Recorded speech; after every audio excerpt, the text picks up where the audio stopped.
This is a lean startup presentation for ENT 6016. This will be a review of Bogart's Advisory Network, or the BAN, prepared by myself, Colby Bogart.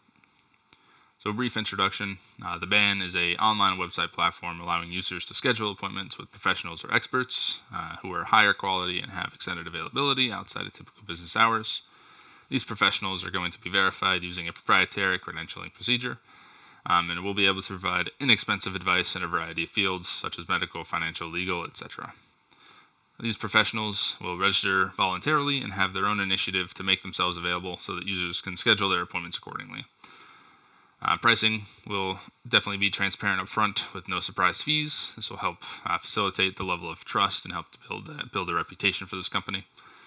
And the BAN will take a small portion, roughly 10 to 20% of each transaction that takes place between the user and the expert. So this business was conceptualized based on my own personal experience. I am a mechanical engineer working around 60 to 65 hours a week at a contract company, and also pursuing my master's degree in mechanical engineering full-time as well. So I typically don't have a ton of time outside of all the other stuff I'm involved in. So trying to schedule financial advisor meetings or life insurance meetings was always a challenge. I was constantly rescheduling based on my own availability. So having individuals that are present outside of the typical working hours would certainly have gone a long way for me personally. So here is the initial lean canvas, and again, this was before we had gone through a majority of the learning material of the course, so just take all this with a grain of salt, please. So the problem, people do not have easy access to experts who can help solve their problems or provide their guidance, and often struggle finding the time or the money for these consults. Existing alternatives, so businesses like Fiverr, who allow for freelancers to present their abilities and to be hired. As well as doctors' offices such as like telehealth using the online virtual care. Both are present alternatives that would be competition for my own business. So customer segments, busy working adults needing quick and professional advice. And then the early adopters that we identified were individuals eager to learn, grow, or solve one of their issues rather quickly. So channels, as previously mentioned, will be handled through a website that connects users to the experts in which they wish to speak to. These experts going to the solutions are going to be verified through that process. It should be instant and flexible booking with transparent pricing and extended availability, as we mentioned. It's a unique value proposition, the UVP, being able to talk to the experts for as long as they need to at a reasonable and predictable rate. So high-level concept, again, as we mentioned, ideas similar to Fiverr and or telehealth, but should be much more evolved and inclusive. So it should exist with a broader range of topics and regions of discussions or fields. So revenue streams, again, like we mentioned, 10 to 20% commission based on each consultation. And having a tiered pricing system based on the expert's experience level and justifiable hourly rate. So this is intended to help match the experts' capabilities with what they're willing to, or what the users are willing to pay for that. Unfair advantage, being accessible, obviously is the main key here, and having that broad variety of experts all consolidated into one place, and also having the proprietary credentialing process as well. So the key metrics that we initially identified were the number of experts and monthly users, revenue, obviously that's a big one, and ratings. Cost structure, initial website development, maintenance and updates was a big one, and then also recruiting the experts and advertising the business as well. Break-even point, very underestimated here in this box, but we initially quoted about $1,000 for website development and maybe $200 a month for maintenance. And then having roughly 50 consultations each month, generating the business about $5 outside of what the expert would be paid for. And then any excellent consultations will help pay off the initial investment and obtaining additional experts and advertising and expanding the business further. All right. Moving on. So the market interviews, what we thought were that experts are often inaccessible and inexpensive. Early adopters will be younger individuals who have limited time throughout the standard working day to go pursue these experts, and that most of these early adopters would attempt to solve their problems on their own before seeking help from others. So we conducted 11 interviews, 9 of which fit the early adopters category, and 2 of them who did not. And what we learned was that certain experts can be easily accessed, but people still struggle to get help in the medical field, for example. A lot of people indicated how it was very expensive and time consuming and just very long lead times for when they actually realized that they needed the help until actually scheduling it or getting the appointment on the calendar, and then eventually going to that meeting. So younger, busier individuals prefer meeting outside of typical business hours. And another thing was that a increased desire to learn was directly related to the likelihood of them going to seek out professional guidance, and that could be outside of their own personal issues, but just maybe a desire to learn something new. And most of these individuals start with the internet as a first pass, and then the results of their own investigation will dictate whether or not they go seek outside help or not. For the product interviews, what we thought was that individuals will want flexible booking and transparent pricing, and that these customers do prefer to meet outside of typical business hours and would like to match with their expert or to understand who they are and be able to kind of relate to them more and build that kind of relationship. And then pricing ranges will depend on the service, so maybe $50 to $200 for medical advice, for example. So we conducted 10 interviews to get a better understanding of the demand signature for the service, and we learned that individuals prefer to have immediate confirmation on the bookings. Several people expressed their discontent with appointment times being 3 to 4 months out, kind of tying back to the availability. And the second bullet point here, pricing and availability still are crucial components of the business. Users prefer not to take PTO and would be able to have a little bit more trust knowing the pricing up front. Reviews of the experts plays a huge role in the decision making. So seeing what other people in similar instances have felt and thought about the expert in question will definitely steer an individual one way or the other when it comes to choosing that expert to be able to help them. Being able to use insurance for various appointments, specifically for the medical field, will be very beneficial. Possibly bringing it down from $150 to $200 a month to about $25 to $85, depending on the situation. Pay per session was the most preferred avenue as opposed to subscription or bundles, and from what I could tell, that was mainly to have control over the duration or how long they wanted to go see someone for. They didn't want to be tied in or constrained to continuously go see someone if they felt like they didn't need to anymore. Moving on to the administrative interviews, we thought that the primary fixed costs would be maintenance of the website, advertising, and recruiting. 3 of the key metrics would be the number of experts and users per month, and then revenues and ratings, again on a monthly cadence. Unfair advantages would be affordability and accessibility, shorter lead times for scheduling and eventually getting the appointment on the calendar. So we conducted 10 interviews to better understand the technical aspects of the business and the operations within it. So 9 of those individuals were those potential advisors that we discussed who could provide valuable insight on the administration aspects of the business. And then one of those interviews was using Microsoft Copilot, which is an AI, to provide just an alternate perspective on the key metrics, cost structure, and advantages that were involved in the administrative interview. So we learned that the main fixed costs are going to be maintenance, advertising, and recruiting. And one of the key things was actually verifying the experts. That seemed to be a big one. So insurance, cybersecurity, legal, and financial help can also, for my own business, can increase the costs pretty significantly.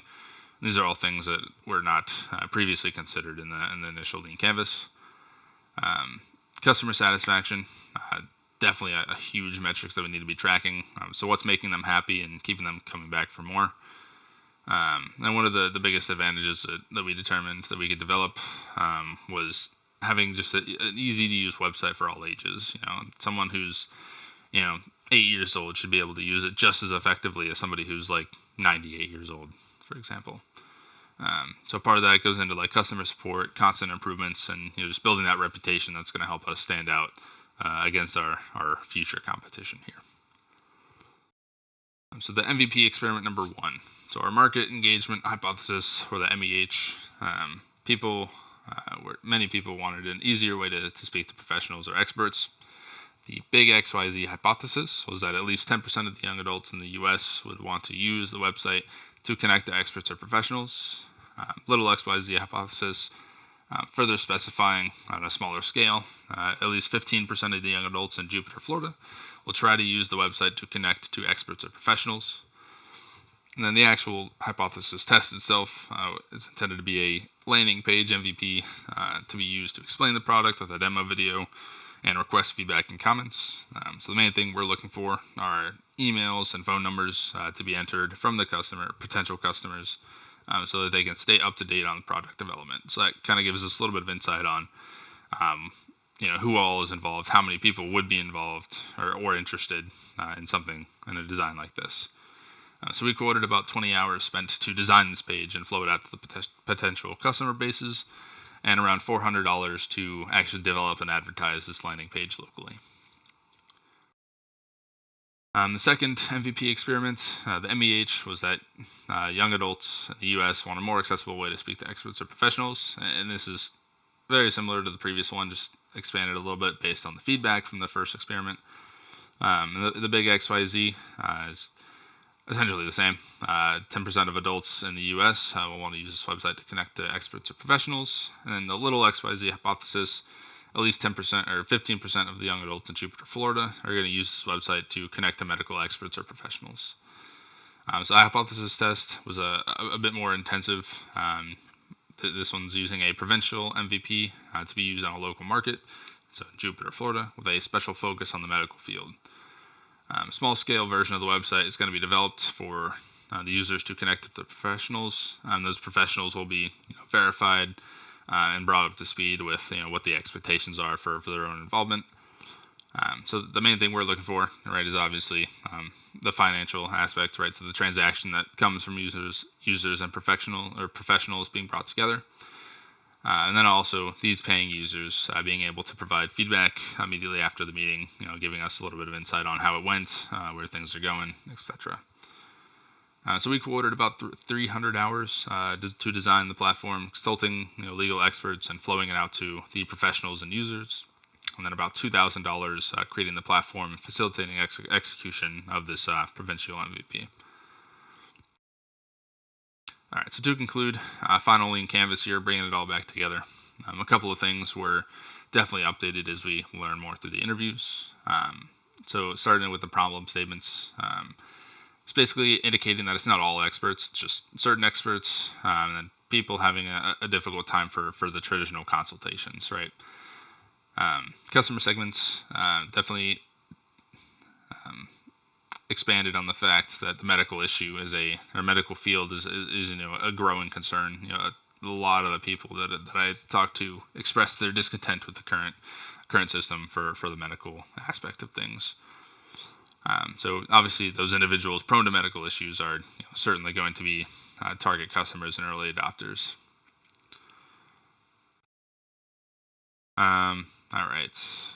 For the unique value proposition, indicating that transparency is obviously a key factor there, and then also introducing the aspects of compatibility and having the reviews available for the new users to come on and kind of understand what the experts had done previously and how much they were liked and how useful they were. So that ties back into the UVP. High level concept, again, just kind of highlighting the focus on the initial the medical field to start off initially. Key metrics did get touched up just a little bit here. So trying to focus here and track the retention rate of users and experts. And again, revenue is obviously a huge one, and then customer satisfaction, which plays a massive role in just the overall success of the business. Cost structure was definitely updated a bit based on the administrative interviews. So fixed costs, kind of expanding to initial website development, maintenance, security, legal, insurance, financial, and salaries for any employees that I happen to bring on to help support this. And then variable costs, expert verification, website updates and fixes, security breach resolution, transaction fees, customer support, things like that are going to be important to keep track of, but are not going to be constant charges or costs for the business. And the break-even point. And again, this was done before the simple financials assignment, so probably still severely underestimating the actual cost of the business. So about $1,000 for initial website development, and maybe $1,000 for maintenance, insurance, legal, and financial fees. So jumping up to about 1,000 or 100 consultations a month, each generating around $20 outside of what the expert would be paid for. And then again, any consultations will go straight towards paying off the initial investment and then obtaining additional experts and more advertising. So two areas that we figured it would be very beneficial for us to kind of go back and focus on more if we were to pursue this further would be the two boxes highlighted in red here. So starting off with the revenue streams.